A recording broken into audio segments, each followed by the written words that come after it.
Phil, I thought that was one of the best performances by the Crows for some time, but you lost. How do you feel about it? You sort of disappointed that you lost, or are you upset?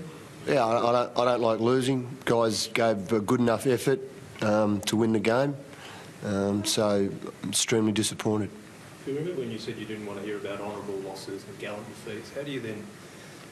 There's something to be proud about for what we saw there tonight, but then you've got to balance it up against, like you said, you don't want to have that line thrown at you. So how do you deal with that one?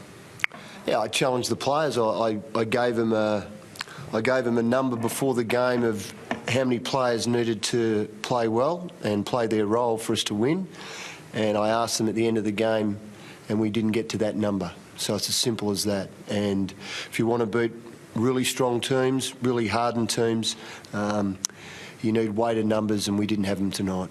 Does it say also that you can get up to the very best? Unfortunately, you've got to go through this again. You've got to have the strong week on the track. You've got to make sure the players' mindset, they're committed to the plan. Nothing's guaranteed in this industry. What did you learn about your players tonight? I learnt that for 3 quarters they can match it with a really good team. But when it really came to, 4 points behind at Adelaide Oval with the crowd ready to erupt, 45,000 people, wet conditions, what more do you want, guys? What's holding you back? How did you assess Dangerfield and Fife throughout the night? You might call me old-fashioned, Steve. That's how I like footy. I think that's and again, I don't want to talk about myself, but when I went to the footy as a young guy from Hamilton, it wasn't that often. We'd go down, we'd watch great player versus great player, and that's what we saw tonight. I thought it was great. It's rare, though, for 2 coaches to allow it to happen.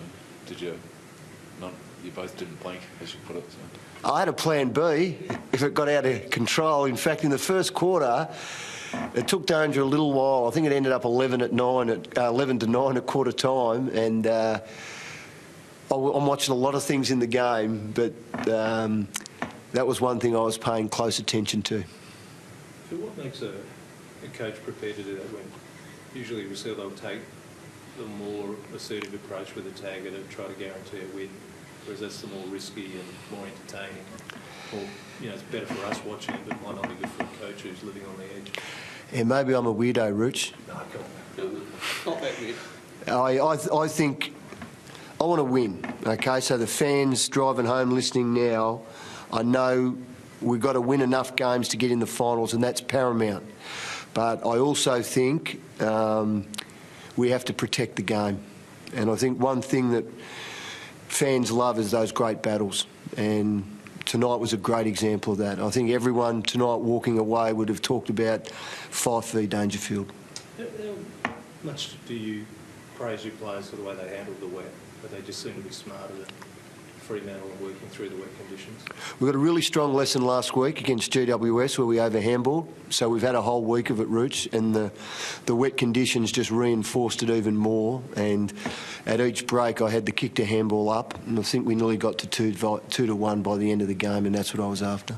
You got very close to the top team in the competition. What is the element that's missing from your side at the moment? Is there one key thing that you're missing? Put it simply, we kicked 2 goals 8 from set shots. Now, there's probably only 3 of them that I thought should have been kicked, though, of those 8 shots that missed. But they should be kicked by people at this standard, and I challenged the players with that after the game. Is that a skill factor or a mental factor? That's the hard bit, Ashley. We often get asked, are you doing enough work on goal kicking? Yes, we are. It's very hard to do it with 45,000 people here against a really strong team, knowing that it's an important kick, and that's the hard bit. You can't rehearse it exactly like that.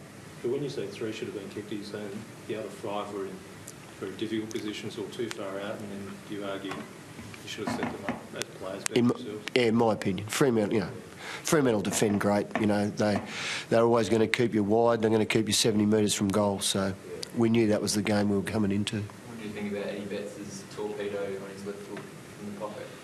It's pretty special. He's a special player. I just wished he would have done it in the last quarter.